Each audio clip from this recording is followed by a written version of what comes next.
kalalagyan kayo. Mali ko. Yan. Kung tatanungin niyo, o dito sa nanga. Hi! Hello! Malalakas pa mga naragal ako. O sige, nasa kamay. Ina. Nasa kamay. Maraming salamat. Maraming salamat sa inyong lahat. Mga nanay ko, mga tatay ko, mga lolo ko, mga lola ko. Maraming salamat sa pagtugon ninyo sa aming paanyaya. Bagamat, meron kayong mga gawain sa bahay, iniwan ninyo at nagtungo kayo dito sa amin. Kaya maraming salamat. Umanatag kayo, mga lolo ko, lola ko, nanay ko, tatay ko. Huwag kayo mag-alala, hindi kayo uuwing konsumido. Hindi po namin kayo kukusumin yung araw na ito. Dami-dami nyo ng problema. Pati ba naman problema ng mga politiko, puproblemahin nyo pa rin. Alam naman ng taong bayan na abang nag-ahalatan ang mga politiko magkakaaway. Yung magkakapit-bahay, nakaaway din. Pagtapos ng eleksyon, yung mga politiko, pati-pati na. Yung magkakapit-bahay, magkakaway pa rin. Tama mo ba? Kaya kumanatag kayo, mga nanay ko, tatay ko, mga lolo ko. Kumanatag kayo, dahil hindi kayo umuwi na may buot, galit o inis. Dahil wala kayong maririnig na panira dito. Chill-chill lang tayo. Good vibes lang. Mabigat ang reading ko sa Your Miss Joyce. Sabi ko sa kanila, oy, umayos kayo. Yung utaw, pinuntahan tayo. Binigyan tayo ng oras. Kaya kung kayo tatakbo, first time, sabihin na lang kung ano ang gagawin nyo. Kung kayo naman ay reflexionista, sabihin na lang kung ano ang ginawa ninyo sa loob ng 3 taon. At hayaan natin ang taong bayan mag-desisyon kalaban. Tama ba ba? May namusubi ba sa inyo dito? Di mabuti naman. Nay, malulugan ako. Kamusta kayo? Hindi salamat sa Diyos. Opo. Bagay na ating dapat ipagpasalamat sa Diyos. Bakit? A few years ago, ilang taon pa lang ang nakakalipas, lahat tayo natatakot mamatay. May infeksyon ng COVID-19 dala ng pandemya. Tama mali? In fact, kahit sa loob na bahay, kinakabahan tayo. May umansing lang, ay COVID. Tama mo ba? Kaya salamat sa Diyos, kahit na ano pa man ang hirap na pinagdaanan natin, at anumang hirap na pinagdaanan natin sa kasalukuyan, salamat sa Diyos, buhay tayong lahat ngayong umaga.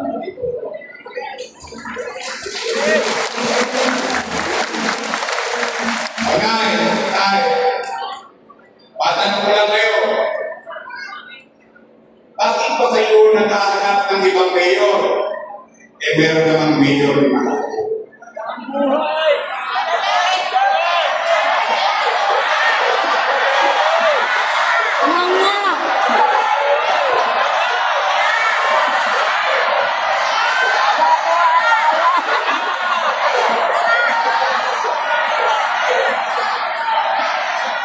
Tutulog.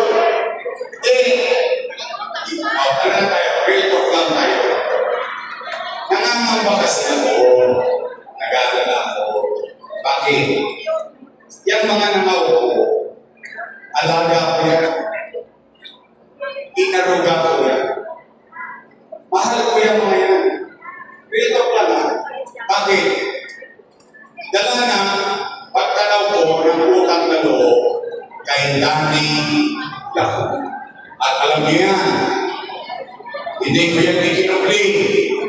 Hindi ko yung itinanggi o itinago.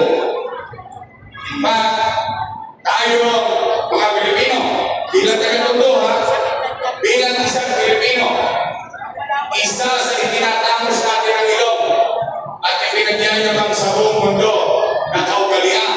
Tayo, mga Pilipino, ay marunong tumanaw ng utang na loob. Tama po ba? At ang utang na loob, walang katapusan bayaran. Tama. Tingnan natin kung totoo ba ng tilingon ko sa Bustani. Una, Piling Lacuna. Nakaupo? Nakaupo. Lane Lacuna. Nakaupo? Dennis Lacuna. Nakaupo? Asawa ni ate? Nakaupo? Si ate? Ilan sila? Happy? Masaya ako. Masaya ako na yung hindi napagtagumpayan ni Boss Danny sa tulong nating lahat na pagtagumpayan ng kanyang mga anak. Tama mali?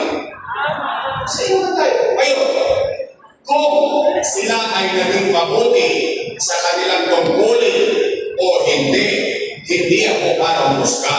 Taong bayan ang buhos kanyang kalaunan. Tingnan po ninyo. Maghanap po kayo ng kahit isang lumagoso lang sa City Hall. Kahit isa lang. Wala? Talaga? Promise? Wala. Bakit? Isinantabi ko mga anak ko, inuna ko muna yung mga anak ni Boss Danny. Bilang pagtanaw ng magkagalo. Tanong, Yorme, tatanaw ka pa ba ng utang na loob? Sagot, opo.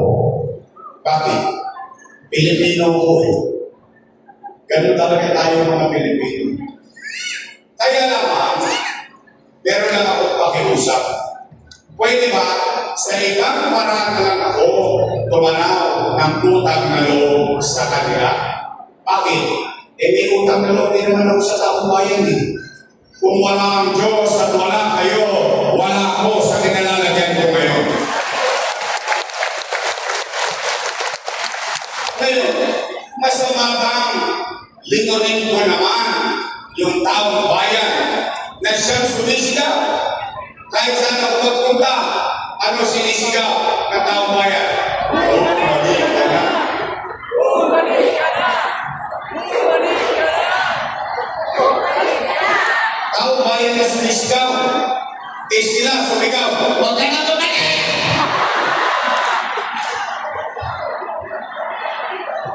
Napanood nyo? Para akong asawa, sige pa sa labas sa bahay, ito na malit ako, huwag ka na bumalik! Bakit sila nagagalit? Bakit sila nangangamba? Bakit sila natatakot? Hindi naman sila may-ari ng pwesto na yan. Taong bayan ang may-ari niya. Empleyado lang kami ng mamamayan. At ang kontrata namin, every 3 years. After 3 years, expire. Tapos babalik ka sa taong bayan. Magpaparinig ka ng kontrata sa taong bayan. Pag sinabi ng taong bayan, approve, then meron ka ulit 3 years. After 3 years, expire ulit. Babalik ka ulit sa mamamayan. In fact, pag ikaw ay naging mabuti sa iyong tungkulin, ipopromote ka pa ng taong bayan.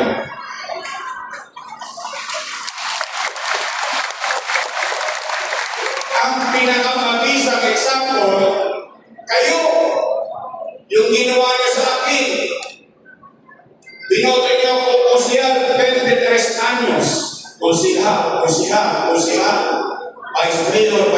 Vice Mayor, tapos ginawa niyo kung mayor. Kaya dapat wala silang ipangamba.